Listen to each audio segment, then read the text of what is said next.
केवल 2 अक्षरों का, जिसको कहते हैं सोहम।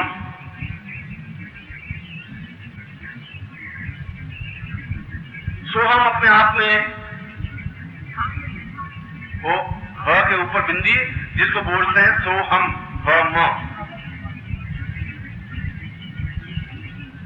ये सोहम शब्द किसी के बपोती नहीं है। ये सोहम शब्द किसी धर्म और संप्रदाय का कोई मंत्र नहीं है। यदि आपने देखा होगा कि तिब्बत में जितने लामा लोग हैं, और लामा अपने आप में संसार के सर्वश्रेष्ठ तांत्रिक और योगी हैं। कभी आपको उनसे मिलने का मौका मिला या नहीं मिला, और यदि कभी आप मानसरोवर जाएं तो मानसरोवर के बीच में ऐसे लामा आपको मिल सकते हैं आज भी। अब तो तिब्बत चीन का एक भाग हो गया, मगर तिब्बत पर लामाओं का या दलाई लामा, अगर आप कभी जाएं तो धर्मशाला एक स्थान है कुल्लू मनाली के पास में, हिमाचल प्रदेश में। उस धर्मशाला में जाए दलाई लामा आपको देखने को मिल जाएंगे, जो अपने आप में पूर्ण तांत्रिक ज्ञान से युक्त हैं। ऐसे लामा लोगों का गायत्री मंत्र सोहम है। ये उनका गायत्री मंत्र है। हमारा गायत्री मंत्र भूर्भुवः स्वः तत्सवितुर्वरेण्यम है, ये उनका गायत्री मंत्र है। और ये सोहम शब्द निकला है ऋग्वेद की पहली ऋचा से। ऋग्वेद हमारा आदि वेद है, और आदि वेद का प्रारंभ सोहम शब्द से ही प्रारंभ हुआ है। हमारे ऋषियों ने सबसे पहले जिस शब्द का उच्चारण किया वह शब्द था सोहम। सोहम वै पाराम पुरुखा वै वा। मैं ऋग्वेद की पहली ऋचा का उच्चारण कर रहा हूं। रातम वै व्राता प्रियात्मां वै वां सायो गतवं वा। और पूरे मंत्र में 2 अक्षर आपको सुनाई दिए होंगे। सोहम शब्द क्रिया योग। क्रिया योग का वर्णन ऋग्वेद की पहली ऋचा में है। सोहम शब्द का वर्णन ऋग्वेद की पहली ऋचा में है। ऋग्वेद हमारे 4 वेदों में से पहला वेद है, और हमारे आर्यों में सर्वप्रथम आर्य ने सबसे पहले जिस वाणी को निकाला, जिस शब्द को निकाला, जिस ध्वनि को निकाला, वह ध्वनि सोहम थी। यद्यपि बहुत अधिक आवश्यकता है कि सोहम पर पूरी एक 2000 पृष्ठों की पुस्तक लिखी जाए, तो भी शायद इस सोहम शब्द को सही ढंग से डिफाइन नहीं कर सकते, समझा नहीं सकते। इतना गूढ़ अपने आप में ये 2 अक्षर हैं। मगर सोहम का मतलब पूर्ण रोग रहित जीवन की पूर्णता है। सोहम का मतलब है अहम, मैं हूं और मैं पूर्ण हूं। अहम कैसा हूं?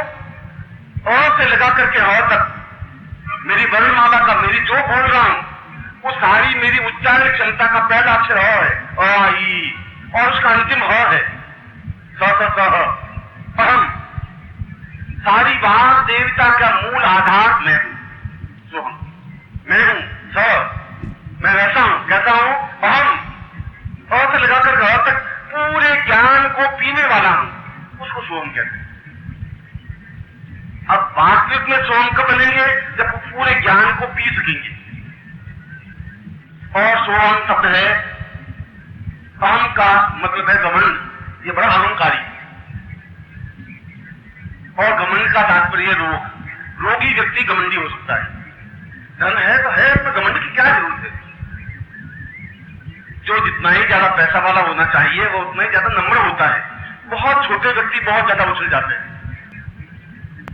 उस रोग की निवृत्ति के लिए भी सोहम शब्द का ही व्याख्या प्रयोग किया गया है। इसलिए प्रज्ञानंद ने जब शंकराचार्य को शंकर को समझाया तो उन्होंने कहा कि तुम इस प्रयोग को करने के पहले, उस क्रिया योग को सीखने से पहले तुम पूर्ण तो रोग रहित होकर के मेरे सामने आओ, और मैं तुम्हें उस एक मुखी रुद्राक्ष के माध्यम से जो शिव का प्रतीक है, उस माला के माध्यम से जो शक्ति का प्रतीक है, उस शिव शक्ति को समन्वय करके एक विद्युत ऊर्जा पैदा करके तुम्हारे सारे शरीर के रोगों को, जो मानसिक रोग हैं, जो शारीरिक रोग हैं, उनको दूर करना चाहता हूं। और उन्होंने इसी प्रयोग को संपन्न करवाया। हम वापिस कड़ी जोड़ रहे हैं। 5-4 साल पहले जो प्रयोग करवा रहे हैं, ठीक उसी कड़ी को वापिस जोड़ रहे हैं 5-4 वर्ष बाद, जो तुम्हें आपके सामने। इस बीच में कहीं कोई प्रयोग नहीं हुआ, गारंटी चैलेंज। और आप मुझे किसी किताब में बता दें इस प्रयोग को, मैं आपको मान लूंगा बाद में प्रयोग हुआ है। आप किसी अखबार में बता दें और किसी विद्वान ने, किसी गुरु ने करवाया हो तो बता दें। शंकराचार्य जरूर करवाया था, मैं भी मानता हूं, मगर 5000 वर्षों में प्रयोग संपन्न नहीं हुआ। इसलिए नहीं हुआ कि उस चीज को समझेंगे नहीं तो प्रयोग होंगे ही नहीं। सोम सोम करने से सोम नहीं हो सकता। सोम का तात्पर्य क्या है, सोम की विधि क्या है, प्रयोग क्या है। और उसके बाद में उसके ऊपर जल उस आचमनी से, तांबे की आचमनी से, इसलिए मैंने पंचपात्र आचमनी काउंट वेरीफाई की, उस पंचपात्र को समझ सके, उस आचमनी को समझ सके, उस निर्वाणी को समझ सके, क्योंकि हम उस जगह पहुंच रहे हैं जो अपने अपने साधनात्मक बहुत ऊंचाई पर चीज है। और उस जल को निरंतर सोहम शब्द का उच्चारण करते हुए, सोहम सोहम सोहम सोहम करते हुए उस जल प्रक्षेप करते रहे। और कितना जल प्रक्षेप करें, 21 तोला जल प्रक्षेप करें, अंदाजन, तोड़ने की जरूरत नहीं है। एक पंचपात्र भरा हुआ जल उसके ऊपर एक एक बूंद करके डाल दे। 21 तोले को कहते हैं करीब 200 ग्राम। 100 तोले का 1 किलो होता है और 30 तोले का 200 ग्राम मोटा हिसाब। उसके बाद में जब आप दोनों तारों के बीच में जल डालेंगे तो जल डालने से पहले रुद्राक्ष को देखेंगे तो रुद्राक्ष निरंतर घूमता हुआ, नर्तन करता हुआ, तिरकता हुआ दिखाई देगा। आप देखें सोम शब्द की आधार से, मगर आपकी सूक्ष्म दृष्टि देखेगी तो समझेगी। आपको उछलने का मतलब, नर्तन करने का मतलब है कि बस इसको नर्तन कर, कितना उछलते हैं, इसको नर्तन कर, थिरकन होनी चाहिए। आपकी आंख नाचती है तो आंख को फटफड़ाने से आंख नहीं नाचती है। आंख का एक नृत्य होता है, नर्तन होता है। वो जिसने आंख का नर्तन सीखा है वो दूसरे की आंख का नर्तन समझ सकता है। जो नृत्य कर सकता है वो नृत्य करा सकता है। अब आपने कभी ऐसा जीवन में देखा नहीं तो आप ऐसा कर देते। इसलिए आंख के नृत्य को भी आदमी परख होनी चाहिए, देखना चाहिए। उस जल को आप लेकर के नित्य पान करें, पिए।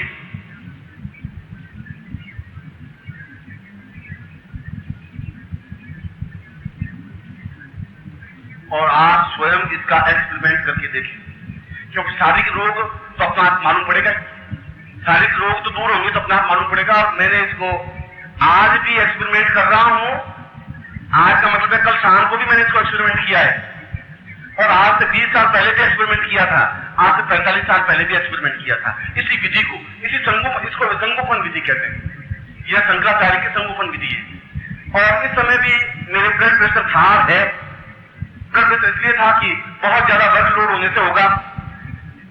उसके लिए मैंने दूसरी दवाओं को भी टेस्ट किया, होम्योपैथी, आयुर्वेदी, आयुर्वेदिक, और इस विधि को भी टेस्ट किया। और डेफिनेटली इस विधि का सीधा तुरंत इफेक्ट होता है। इसको मैं आपके सामने रख रहा हूं, आप सुनिए, इसको एक्सपेरिमेंट कर। वो अपने आप में शिव और शक्ति का पूर्ण घर्षण बिंदु है। इन दोनों के आपस में संगोपन से, जुड़ने से वो अपने आप में वह जल पूर्णतः संगोपन जल कहलाता है, जो शास्त्रों में संगोपन जल या जिसको चंद्रोदय जल कहा गया है। ये जल आप स्वयं ग्रहण कर सकते हैं, ये जल आपका पड़ोसी ग्रहण कर सकता है। इस जल की शीशी आप एक्स को भेज सकते हैं, वाई को भेज सकते हैं, जेड को भेज सकते हैं। जिस प्रकार से भी चाहें आप इसका उपयोग कर सकते हैं। और आपका विचार होगा कि ऐसे पानी से कैसे हो सकता है। और मैं भी बहुत आश्चर्यचकित हूं कि एक छोटे से एक्स लेने से शिद्दत कैसे ठीक हो सकता है। गोली तो बहुत छोटी है, मगर गोली में शिद्दत मिटाने की कुछ क्षमताएं हैं कुछ समय के लिए, और इस मंत्र के माध्यम से भी कुछ क्षमताएं हैं जो हमेशा के लिए उस रोग को शांत करने की क्षमताएं हैं। यह जल आपको लेना पड़ सकता है 5 दिन, लेना पड़ सकता है 20 दिन, लेना पड़ सकता है 60 दिन, मगर उनका न पश्चिवान पूर्वम पदेवा 120 दिन से ज्यादा लेने की व्यक्ति को जरूरत पड़ती ही नहीं है सारे रोगों को दूर करने के लिए। यह लास्ट लिमिट दी है। पहले लिमिट दी है 1 दिन, लास्ट लिमिट दी है 120 दिन।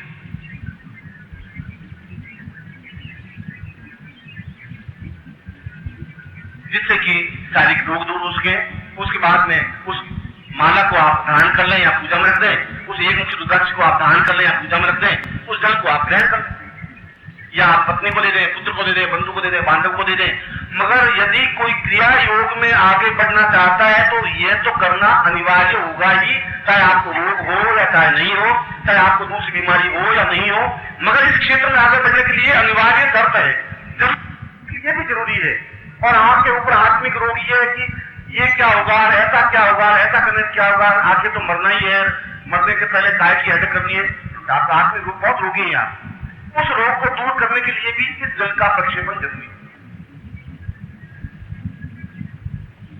दूसरा, अब मैं अगले चरण में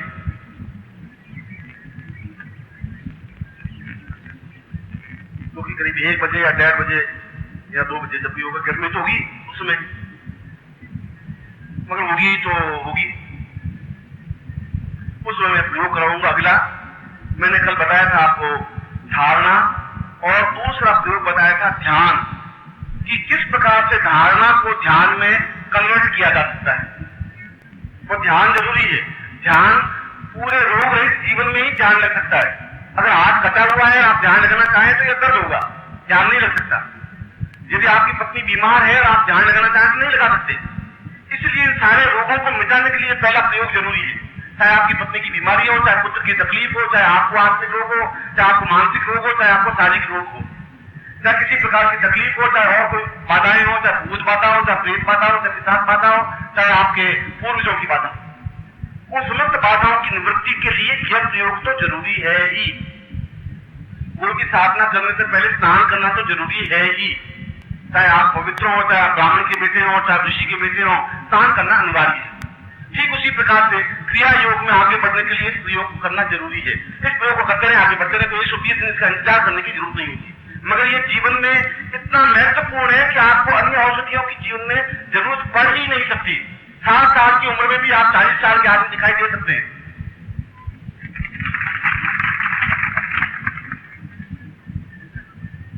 डिसिप्लिन कर निरंतर, और केवल 5 मिनट, 7 मिनट, 8 मिनट। मैंने कहा 21 सोना पानी, लेकिन हमारा पानी ले ले, बस 200 ग्राम पानी पी ले, बाकी बाद में।